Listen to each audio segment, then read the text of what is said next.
Right, right. So he is connected. Thank you. Well, you guys could have said that. Arshad Azmi साहब नमस्कार. हाँ नमस्कार. नमस्कार sir, नमस्कार, नमस्कार. Sir welcome to the show, welcome to the show. तो आज राहुल गांधी जी ने ट्रक ड्राइव किया सर. ट्रक ड्राइवर्स की समस्याओं को लेकर के वो उन्होंने खुद ट्रक ड्राइव किया ये देखने के लिए कि भाई क्या समस्याएं होती हैं.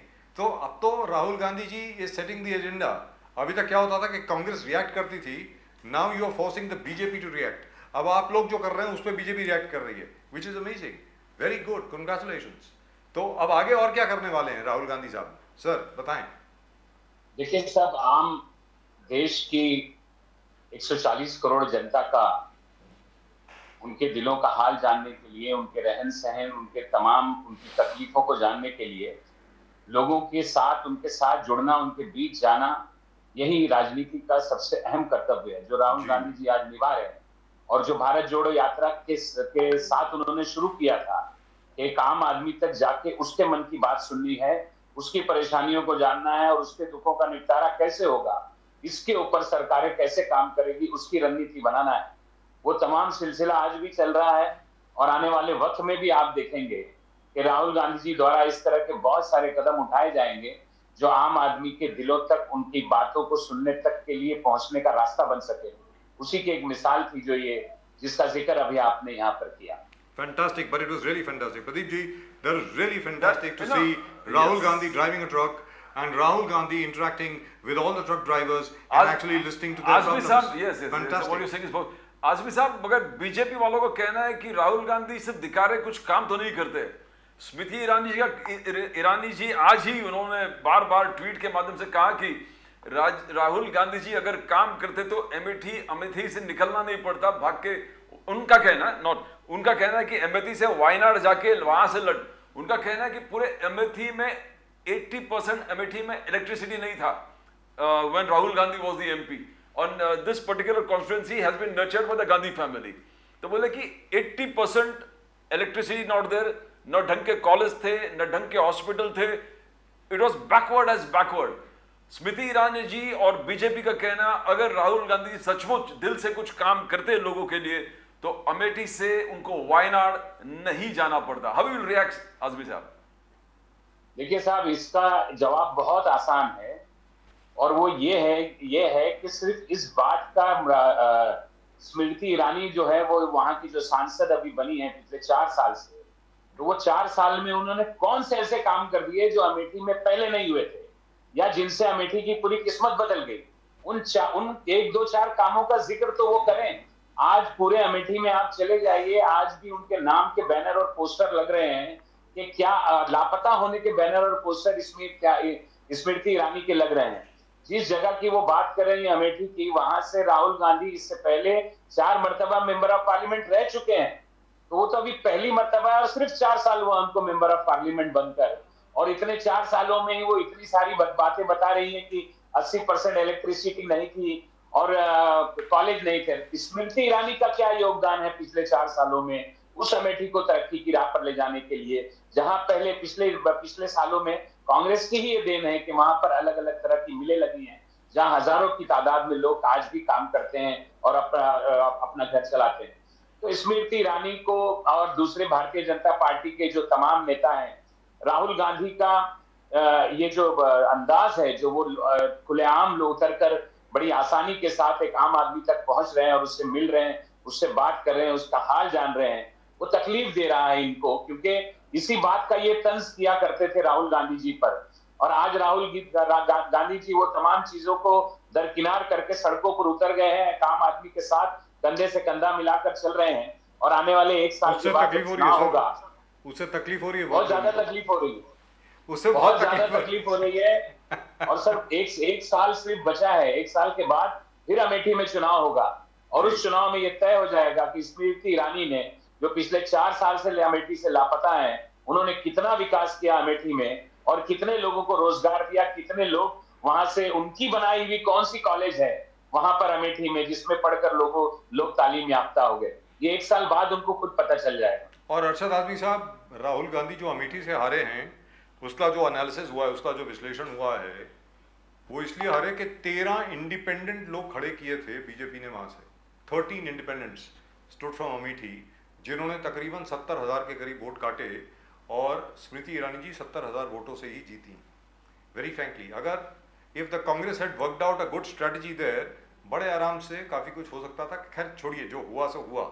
लेकिन यहाँ पर आपसे ये जानना चाह रहे हैं, ये बात तो बिल्कुल ठीक है कि भारत जोड़ो यात्रा पार्ट 1, अब भारत जोड़ो यात्रा पार्ट 2 आने के पहले पहले मैं ये कह रहा हूँ कि अभी उन्होंने ट्रक चलाया, आगे न जाने और क्या क्या चलाएंगे। तो बहुत क्लियर हो गया है कि राहुल गांधी जी की वजह से भारतीय जनता पार्टी को बहुत तकलीफ हो रही है। तो इसमें कांग्रेस का जो संगठन है वो किस प्रकार अपना योगदान देगा? अरशद आजमी साहब। देखिए साहब, मैं आपको बताऊं, कांग्रेस का जो संगठन है, अभी हमारे जो अध्यक्ष हैं मल्लिकार्जुन खड़गे साहब, उनके नेतृत्व में कांग्रेस के संगठन को ब्लॉक स्तर से लेकर और राष्ट्रीय स्तर तक जिस तरह से कसा जा रहा है, जिस तरह से हर महीने अलग अलग प्रोग्राम राष्ट्रीय कांग्रेस की तरफ से स्टेट कमेटियों के पास भेजे जा रहे हैं। और आपने देखा होगा पिछले दिनों कोई भी किसी भी तरह का मुद्दा जो अब वहाँ AICC से निकला, और चाहे वो अडानी का मामला हो, चाहे दूसरे कोई भी मामले हो, उसके ऊपर जो विरोध करने का, जो प्रदर्शन करने के मामले आए, पूरे हिंदुस्तान में कांग्रेस ने भरपूर तरीके से प्रदर्शन किया। तो योगदान ऐसा है कि ये राहुल गांधी जी की जो यात्रा शुरू हुई, हकीकत ये कहा जाए तो ये है कि राहुल गांधी जी ने जो भारत जोड़ो यात्रा शुरू की, उसके बाद जो कांग्रेस के संगठन में एक जान सी आ गई।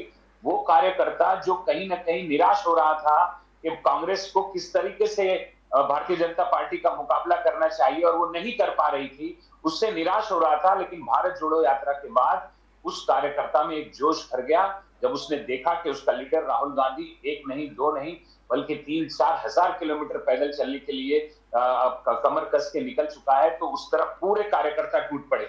आपने देखा हर स्टेट में आम आदमी भी बहुत सारे जुड़े, लेकिन बड़ी तादाद में कांग्रेस के कार्यकर्ताओं ने भी भारत जोड़ो यात्रा में भाग लिया। 200-500 किलोमीटर आप कांग्रेस के हर कार्यकर्ता को अगर पूछेंगे तो हर कार्यकर्ता ने 200-500 किलोमीटर पैदल चलने का काम भारत जोड़ो यात्रा में किया। ये योगदान था, ये उस कार्यकर्ता का जोश था जो इस देश से भारतीय जनता पार्टी जैसी सांप्रदायिक ताकत को हटाना चाहता है और इस देश में दोबारा संविधान का राज कायम करना चाहता है। तो एक बड़ा योगदान आने वाले दिनों में भी कांग्रेस संगठन का देश की राजनीति में होगा। आजमी साहब, मोदी जी आज ऑस्ट्रेलिया विजिट वाज फैंटास्टिक। करीबन 20,000 क्राउड थे और सब टिकट खरीद के वहां पर इंडियंस आए थे और कुछ लोगों ने चार्टर फ्लाइट करके वहां पर पहुंचे थे ऑस्ट्रेलिया में मोदी जी को सुनने के लिए। वहां के प्राइम मिनिस्टर भी कहा कि ब्रूस स्प्रिंगस्टीन एक रॉक स्टार के बाद मोदी जी आप इतने बड़ा संख्या और पेड टिकट के पूरे स्टेडियम भरने बहुत 8-10 साल के बाद ये हो रहा है, और कहा कि you are the real boss. तो इस चीज को कांग्रेस ने G7 G20 Modi's travel to Australia, इसको पर्सनल ग्लोरिफिकेशन कहा इंटरनेशनल कांग्रेस ने। बोले कि मोदी जी अपने आप को खुद ग्लोरीफाई कर रहा है। तो क्या आपको ये गलत नहीं लग रहा? बिकॉज अगर राहुल गांधी ट्रक चलाता है तो सेल्फ ग्लोरिफिकेशन नहीं है। राहुल गांधी की Jodo Yatra is not a self glorification, but Modi ji को अगर जो बाइडेन गले मिलता है, ऋषि सुनक गले मिलता है, बाकी जो टॉप के लीडर्स है ऑस्ट्रेलिया न्यूजीलैंड से गले मिलते हैं, तो आप बोलते हो सेल्फ ग्लोरिफिकेशन है। Is it not a matter of pride? क्या ये देश के लिए गर्व की बात नहीं है सर? आजमी साहब देखिए, अगर थोड़ा सा आपको जो है 2-4 महीना इतिहास में जाना पड़ेगा। पिछले दिनों आपने देखा कि देश में कैसे कैसे हालात रहे, खास तौर से जब अडानी स्कैम हुआ, जिसमें एक आम आदमी के लाखों रुपए जो है वो पानी में मिल गए, उनकी वैल्यू 0 हो गई और किसी भी तरह के अडानी पे उठाए हुए सवालों का जवाब देश के प्रधानमंत्री नरेंद्र मोदी जी दे नहीं पाए। ये उनके लिए एक बहुत बड़ी समस्या थी और बहुत कठिन समय था। उसके बाद आप देखिए फिर कर्नाटक का चुनाव आ गया। कर्नाटक के चुनाव में जिस तरह मोदी जी ने अपने आप को पेश किया, लार्जर देन लाइफ का इमेज बना के मीडिया ने निकाला, उनको पूरी तरीके से कर्नाटक के चुनाव में उतारा और ये बताने की कोशिश की कि अब मोदी जी उतर गए हैं और वो कर्नाटक जो भारतीय जनता पार्टी के खिलाफ जा रहा है, वो पूरी तरह से मोदी जी के उतरने के बाद भारतीय जनता पार्टी की तरफ कर्नाटक की आवाम आ जाएगी। लेकिन ऐसा नहीं हुआ और बुरी तरह से कर्नाटक में भारतीय जनता पार्टी हार गई। नरेंद्र मोदी जी का वो चेहरा जो वो बनाकर पूरे देश में घूम रहे थे, कर्नाटक में आके धड़ाम से वो इमेज जमीन पर गिर गई।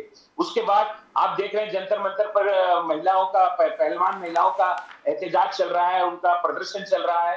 ये तमाम मुद्दे जो थे, ये पिछले दिनों में इन्होंने मोदी इमेज को, जो मीडिया ने गढ़ा था, उसे पूरी तरह से उन्होंने जमीन पर ध्वस्त कर दिया। अब उसे दोबारा पलटने के लिए, उस इमेज को दोबारा बनाने के लिए मोदी जी को जरूरत थी इस तरह के एक दौरे की। ऑस्ट्रेलिया का दौरा हुआ, सिडनी में जो प्रोग्राम हुआ, आप उसकी बात कर रहे हैं। मैं आपको बता देता हूं, ऑस्ट्रेलिया में आरएसएस की 50 ब्रांचेस हैं जो 8 शहरों में चलाई जाती हैं। इस तरह का प्रोग्राम आरएसएस वहां पर, इसी जिस स्टेडियम की आप बात कर रहे हैं, बल्कि उसी स्टेडियम में आरएसएस जो है साल भर में कम से कम 5 प्रोग्राम करती है। और पूरे ऑस्ट्रेलिया से आरएसएस के मेंबर उस प्रोग्राम में आते हैं, न सिर्फ आते हैं बल्कि पैसे के साथ वो कंट्रीब्यूट भी करते हैं। तो ये 2.5 करोड़ लोग रहते हैं ऑस्ट्रेलिया में, भारतीय मूल के 2.5 करोड़ तो लोग नहीं आए थे मोदी जी के भाषण को सुनने के लिए और वो देखने के लिए। ये तमाम के तमाम आरएसएस के मेंबर थे। अगर इनके रिकॉर्ड आप निकालेंगे, इनकी जांच आप करेंगे, तो ये तमाम के तमाम लोग आपको आरएसएस से जुड़े हुए मिलेंगे, जो न सिर्फ आरएसएस के मेंबर हैं बल्कि आरएसएस को आर्थिक तौर पर भी मदद करते हैं। तो ये इवेंट था। और मुझे बताइए, ये कोई नई बात नहीं है क्या? ये अब पूरा देश नहीं जानता कि मोदी जी हर चीज को इवेंट बना देते हैं, हर जगह जाना, लोगों को बुलाना, वहां इनवाइट करना, उसके बाद ढोल बजवाना। साहब देखिए, मैं तो आपने राजीव गांधी जी की एक तस्वीर देखी होगी, एक वीडियो देखा होगा सोशल मीडिया पे। राजीव गांधी जी जब अमेरिका गए थे तो रोनाल्ड रेगन उनके साथ चल रहे थे और उन्होंने हाथ में छतरी पकड़ी हुई थी अमेरिकी सदर ने। अब मानिए, अंदाजा लगाइए कि अगर वैसी कोई तस्वीर प्रधानमंत्री जी मोदी जी की निकल जाती है तो ये देश का गोदी मीडिया क्या कर देगा साहब? ये तो पूरे देश में बवाल मचा देगा। एक पीएनजी के प्रधानमंत्री थे, उन्होंने पैर छू लिया मोदी जी के। चलिए भाई, मोदी जी 70 साल प्लस हैं और वो प्रधानमंत्री जो वहां के जो है वो 50-55 साल के, अगर पैर भी छू लिया तो ठीक है, बड़ों का सम्मान करना चाहिए। पर पीएनजी के उस प्रधानमंत्री जी ने जो पैर छुआ, मुझे सबसे अच्छा बयान लगा संजय राउत जी का। उन्होंने कहा कि उनको, पीएनजी के प्रधानमंत्री को लगा कि कोई जादूगर आ गया है, क्योंकि पीएनजी में काले जादू का बहुत चलन है। साहब, ये जो पीएनजी के प्रधानमंत्री थे जेम्स मरापे, ये 2012 में ये अपने देश के वित्त मंत्री थे और इनके ऊपर भ्रष्टाचार का आरोप लगा था, इनके ऊपर एफआईआर हुई थी, पुलिस ने इनको वारंट इश्यू किया था। 2019 आते आते इनको वित्त मंत्री के पद से इस्तीफा देना पड़ा था। तो मरापे ने पहचाना कि वो किसके पैर छू रहे हैं और उसके बाद उन्होंने भी गले लगाया। भ्रष्टाचार का कितना बेहतरीन संगम, कितना बेहतरीन मिलाप वहां पर पीएनजी में हुआ। तो ये देखिए, इवेंट है, इससे कोई देश की गरिमा नहीं बढ़ती, इससे कोई देश का गौरव नहीं बढ़ता। सर ये बताएं, सर अरशद आलमी साहब, एक सेंटेंस बोलना चाहता हूं मैं। बोलिए। प्रधानमंत्री पंडित जवाहरलाल नेहरू थे जी। वो अमेरिका और लंदन की सड़कों पर यूं ही निकल जाते थे और हजारों की तादाद में लोग, उस वक्त ना मीडिया था ना सोशल मीडिया था, लेकिन हजारों की तादाद में लोग पंडित जवाहरलाल नेहरू को पहचान कर उन्हें घेर लिया करते थे कि भारत का प्रधानमंत्री आया। साहब, गरिमा तब बढ़ती है। ये इवेंट लगा देने से, स्टेडियम में बुला लेने से और एक स्क्रिप्टेड भाषण पढ़ देने से गरिमा नहीं बढ़ती। ये इमेज को रिबिल्ड करने की एक कोशिश थी जो पिछले दिनों देश के हालात में मोदी जी की इमेज को बिगाड़ दिया है। सर आप ये बताएं, इस बात पर कोई बात नहीं कर रहा है कि चलिए सिडनी में जबरदस्त प्रोग्राम हुआ प्रधानमंत्री जी का, सबको अच्छा लगा कि हमारे प्रधानमंत्री जी को देखने के लिए इतने ज्यादा लोग आए, उनको सुनने के लिए आए। अब मैं आपसे जानना चाहता हूं, क्या इससे जो एलपीजी सिलेंडर है उसकी कीमत कम हो जाएगी सर? अब इससे देखिए, मैं वही आपको बता रहा हूं, मैं 1250 रुपए का जो आज एलपीजी सिलेंडर हो गया है, ये ऑस्ट्रेलिया के बड़े इवेंट से वो कम हो जाएगी कीमत क्या? मैं तो पूछा हूं सर आपसे। साहब, मेरी आवाज आ रही है? जी बिल्कुल आ रही है। बिल्कुल। साहब, मैं वही बताने जा रहा हूं कि ये जो इवेंट हुआ है ऑस्ट्रेलिया के अंदर, इस इवेंट से सिर्फ और सिर्फ एक व्यक्ति को फायदा पहुंचेगा और वो है हमारे प्रधानमंत्री नरेंद्र मोदी जी।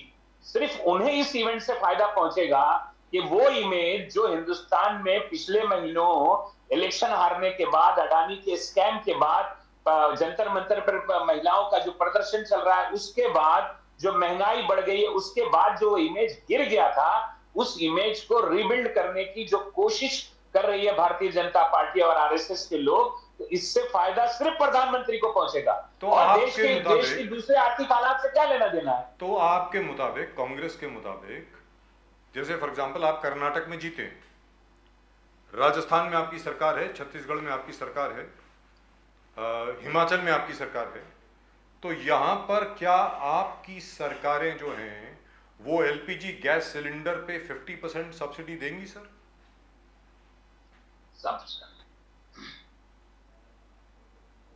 देखिए, आपने शायद वो ऐलान सुना नहीं हमारी सरकारों का। अभी गहलोत साहब ने इस बात का ऐलान कर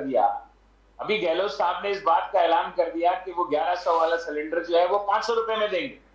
और वही ऐलान देखिए मध्य प्रदेश में भी है। ऐसा कहा तो है जी।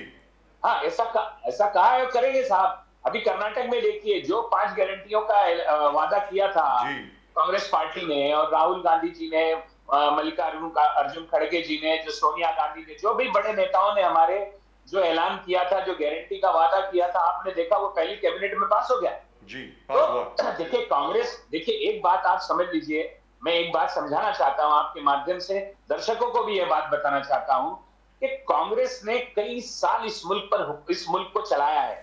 इस मुल्क के लोगों के साथ, उस मुल्क के लोगों के दुख सुख में कांग्रेस ही हमेशा से रही है। 65 साल से ज्यादा कांग्रेस ने चलाया। तो कांग्रेस समझती है लोगों की परेशानियों को। कांग्रेस को यह पता है कि एक आम आदमी के साथ खड़े होने से एक आम आदमी के दुख दर्द को कैसे बांटा जाए, ये कांग्रेस को पता है। आज भारतीय जनता पार्टी क्या कह रही है साहब, कि कांग्रेस और दूसरी पार्टियां रेवड़ियां बांट रही हैं। एक गरीब आदमी को अगर आप 2000 रुपए का सपोर्ट कर देते हैं, एक गरीब महिला को अगर आप 1100 रुपए का सिलेंडर 500 रुपए में दे देते हैं, तो ये लोग रेवड़ियां बांट रहे हैं। और भारतीय जनता पार्टी प्रधानमंत्री के नेतृत्व में उनके तमाम कॉर्पोरेट दोस्तों का, बड़ी बड़ी कंपनियों का लाखों करोड़ रुपया माफ कर दे रही है। वो रेवड़ियां नहीं है, उनको वो रेवड़ियां नजर नहीं आती। उससे अच्छा तो उस किसान को एमएसपी दे देते। वो किसान जो आत्महत्या कर रहा है, वो किसान जिसने बॉर्डर दिल्ली में बैठकर 1 साल तक धरना आंदोलन किया, जिसमें 700 किसान मर गए, उससे बेहतर था, इन कॉर्पोरेटों का कर्ज माफ करने से बेहतर था उन्हें एमएसपी दे देते। कम से कम वो 700 किसानों की जान नहीं जाती, कम से कम देश के हजारों किसान जो है वो आत्महत्या नहीं करते, कम से कम देश के अंदर एक बेहतरीन वातावरण पैदा होता है कि किसानों के हित की ये सरकार है। लेकिन आपने ऐसा तो किया नहीं। आज कांग्रेस पार्टी अगर इस तरह के ऐलान कर लोगों का साथ देने के लिए खड़ी हो रही है, तो आप कह रहे हैं कि मुफ्त की रेवड़ियां बांटी जा रही हैं। यहाँ पर एक चीज मैं कहना चाहूंगा सर, एक चीज मैं कहना चाहूंगा, एक चीज, छोटी सी बात। आप छोटे बिजनेसमैन से अगर बात करें ना, छोटे दुकानदार जो हैं, छोटे और जो छोटे व्यवसाय चलाने वाले हैं, उनसे अगर आप बात करें, हर कोई ये कहता है कि यार कांग्रेस के राज में हो सकता है कि बड़े स्कैम्स की बात होती हो, ये वाला 2G स्कैम, कॉमनवेल्थ स्कैम, ये स्कैम, वो स्कैम, लेकिन जेब में पैसे हुआ करते थे। आज की तारीख में किसी की जेब में पैसे नहीं है, मतलब गायब हो गए हैं पैसे, बस लगे सर आए। अरशद आजमी साहब बताएं। देखिए साहब, आप देखिए, अगर मैं बहुत डिटेल में नहीं जा पाऊंगा इसलिए कि समय भी कम रहता है जी। अगर आप आज बैंक से लेकर आम आदमी, जीएसटी हो गया, बैंक का ट्रांजैक्शन हो गया, चाहे वो दूसरी चीजों को खरीदने का, ये तमाम चीजों का अगर आप जायजा लेंगे तो सरकार ने हर चीज पर टैक्स लगा दिया है। पहले शुरू में मुफ्त की चीजें कहते हैं, बाद में उसको आदत पड़ जाती है और उसके बाद फिर उस पर टैक्स लगाया जाता है। हर चीज पर टैक्स लग रहा है। आप देखिए कि आम आदमी का जो परचेजिंग पावर था वो कितना कम हो गया। पहले के बनिस्बत जो महंगाई बढ़ी। अब एक छोटी सी मिसाल, बहुत बड़े उस पर समझाने की जरूरत नहीं है। अगर एक घर में एक आदमी को जिसकी पगार 10,000 रुपया है या 15,000 रुपया वो कमाता है, अगर उसको सिलेंडर के दाम दुगने देने पड़ रहे हैं, अगर उसको चीनी और तेल के दाम दुगने देने पड़ रहे हैं, अगर उसको स्कूल की फीस दुगनी देनी पड़ रही है, तो मुझे बताइए उस आदमी की जेब में पैसा बचेगा कहां से? और ये तमाम चीजों पर टैक्स लगा कर रखा है सरकार ने। उसके बाद सरकार सबका विकास और सबका साथ की बात करती है। एक छोटा सा उदाहरण मैं आपको दे देता हूं।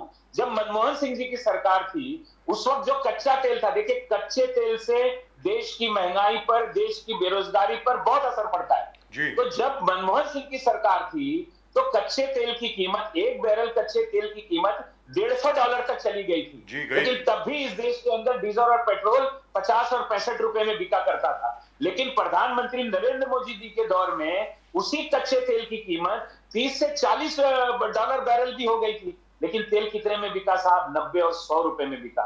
तो आप कैसे पैसा रहेगा आदमी की जेब में जब उसे हर उस चीज के दुगने दाम अदा करने पड़ रहे हैं जो पहले वो आधे में ही कर लेता था। जो आदमी का महीना, जो आदमी की पगार पहले 30 दिन में खत्म हुआ करती थी, आप अंदाजा लगाइए आज वो पगार, उसके पैसे, कमाए हुए पैसे 15 दिन में खत्म हो जाते हैं। आजमी साहब, तो उसकी जेब में पैसे कहां से रहेंगे? the new parliament building, Savarkar और द्रौपदी मुर्मू, जैसे मल्लिकार्जुन खड़गे, जयराम रमेश कहते हैं कि why not join Draupadi Murmu, but ये सावरकर और इनको मर्ज करके क्या महाराष्ट्र में एमवीए में कुछ प्रॉब्लम हो सकता? बिकॉज मोदी साहब, बीजेपी का जितने प्रवक्ता, इनका कहना है कि मोदी जी अभी एवरी मंथ, हर महीने मुंबई या महाराष्ट्र में आने वाले हैं और चुनाव भी शायद अक्टूबर में है। तो सावरकर के इशू पर वापस पोलराइजेशन होगा मुंबई महाराष्ट्र में, और एमवीए अगर अलग अलग मुंबई बीएमसी लड़ती है, लाइक कांग्रेस, आप चाहते हो, आपके कार्यकर्ता चाहते हैं कि हम सब सीट लड़े, तो अगर ये बंटवारा हो जाता तो बीजेपी को शायद आसान पड़ जाएगा। क्या लगता है आपको? नहीं, देखिए साहब, मैं पहले तो एक बात क्लियर कर दूं कि ये जो साथ लड़ने की और अलग अलग लड़ने की जो कवायद है, ये जो बात है, मैं आपको बताऊं, मुंबई कारपोरेशन का जो चुनाव है वो एक मुंबई कर का चुनाव है। और मुंबई कर वो होता है जो अपने हर तमाम रोजमर्रा की जरूरतों से, उसके अपने मुद्दों से बहुत ज्यादा वो जागरूक होता है। तो ये जो मुंबई कारपोरेशन का चुनाव है, ये धार्मिक मुद्दों पर चुनाव कभी लड़ा नहीं गया आज तक। ये अपनी मुंबई शहर की समस्याओं पर ही ज्यादातर इस चुनाव को लोग लड़ते आए हैं और लोग अपना वोट डालते आए हैं। तो देखिए, जहां तक आप पार्लियामेंट की बात कर रहे हैं, जो पार्लियामेंट का ये है, पार्लियामेंट के नए पार्लियामेंट के उद्घाटन की जो बात है, देखिए साहब, ये एक मानसिकता है, एक साइकोलॉजी है ये हुकूमत करने की। और ये साइकोलॉजी जो है ये आपको ले जाती है, फिर आप बात आ जाती है जब मोदी जी की और हिटलर का नाम आता है तो फिर लोग नाराजगी जाहिर करते हैं कि आप प्रधानमंत्री को आप लोग जो है वो हिटलर से क्यों जोड़ रहे हैं। लेकिन जब आप काम करने के तरीकों को देखेंगे तो फिर वहीं जाना पड़ता है। हिटलर जो थे उसको भी बहुत शौक था इस बात का कि वो ऐसे बहुत सारे काम करे जिससे उसके बाद लोग उसे याद रखें। तो वो एक आज जो ये जो मामला है नई बिल्डिंग की उद्घाटन का, राष्ट्रपति जो है वो इस देश का पहला नागरिक होता है। सबसे ऊपर राष्ट्रपति का दर्जा है और दोनों सदनों का हेड जो है वो राष्ट्रपति होते हैं। तो राष्ट्रपति बिल्डिंग का संसद बिल्डिंग का उद्घाटन है और संसद बिल्डिंग के उद्घाटन में आप राष्ट्रपति को नहीं बुला रहे हैं। क्यों नहीं बुला रहे हैं? इसलिए नहीं बुला रहे हैं कि फिर वो प्रोटोकॉल कैसे मेंटेन होगा कि राष्ट्रपति के रहते हुए आज तक इस देश में कभी प्रधानमंत्री ने किसी भी चीज का उद्घाटन नहीं किया, चाहे वो कभी के भी प्रधानमंत्री रहे हो। तो जब इस बिल्डिंग का, इस संसद भवन की बिल्डिंग के नई बिल्डिंग बनने की शुरुआत हो रही थी, जब इसका भूमि पूजन हो रहा था, रामनाथ कोविंद राष्ट्रपति थे, तब उन्हें भी भूमि पूजन में नहीं बुलाया गया। अब इस बिल्डिंग को नया बन गया और इसकी शुरुआत होने जा रही है तो राष्ट्रपति मुर्मू को भी नहीं बुलाया गया। देखिए, इसमें दो तरह की मानसिकता है।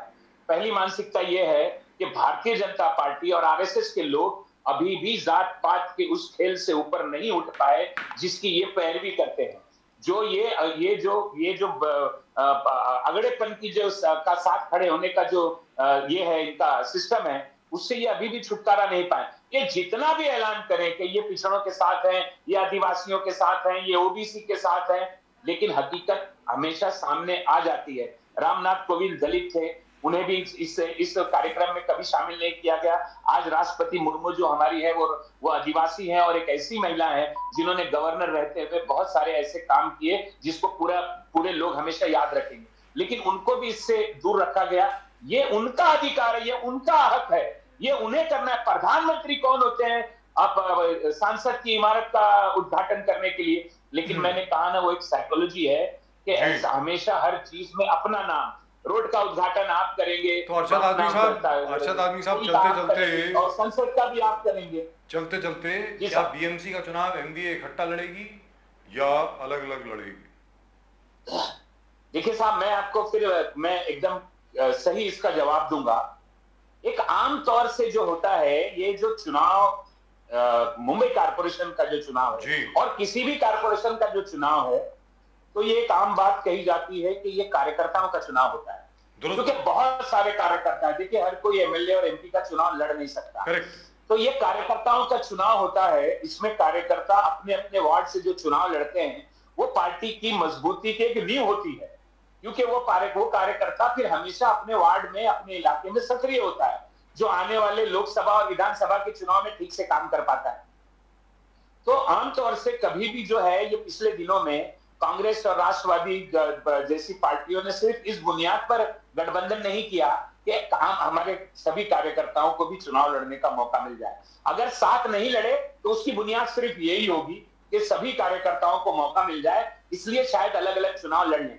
और अगर साथ लड़े तो बहुत अच्छी बात होगी, फिर वो ठीक तरीके से और मजबूत तरीके से भारतीय जनता पार्टी का मुकाबला किया जा सकेगा। लेकिन ज्यादातर कॉर्पोरेशन के चुनाव में पार्टी अलग ही लड़ती है, ज्यादातर अलग ही लड़ी है, अलग ही लड़ी है। मेरा भी वही कहना है, अलग ही लड़ी है। लेकिन मैं एक बात और कह देता हूं, चाहे अलग लड़े, चाहे ये महाविकास अघाड़ी अलग लड़े, चाहे एक साथ लड़े, भारतीय जनता पार्टी और उसके साथ ही जो है शिंदे जी की जो पार्टी है, मैं आपको गारंटी के साथ बताता हूं कि ये 50-60 सीटों से ऊपर ये दोनों पार्टियां नहीं जाएंगी। जो हाल करके रखा है इन्होंने जो हाल करके रखा है पिछले 1-1.5 सालों में, आप आकर मुंबई शहर की हालत अगर देखेंगे तो जो तहस नहस कर दिया है एक नाथ शिंदे जी की सरकार ने, आप अंदाजा इस बात से लगा सकते हैं कि मुंबई कमिश्नर ने ये सर्कुलर जारी करके रखा हुआ है कि कोई भी एक्स कॉर्पोरेटर वो कारपोरेशन की बिल्डिंग में आने से पहले वो वजह बताए कि वो क्यों आना चाहता है। मतलब हर तरीके से पाबंदी, हर तरीके से बंदिश। देखिए साहब, आज 1-1.5 साल हो गया कारपोरेटर अपने पद पर नहीं है, लेकिन आप जाइए जनता के बीच, आज भी वही एक्स कॉर्पोरेटर काम कर रहे हैं और जनता भी उन्हीं से काम मांग रही है जैसे वो अभी भी कॉर्पोरेटर है। लेकिन we've really run out of time. Thank you so much for joining us. Really and truly, it's a pleasure talking to you as always. Thank you very much. Thank you so much, sir.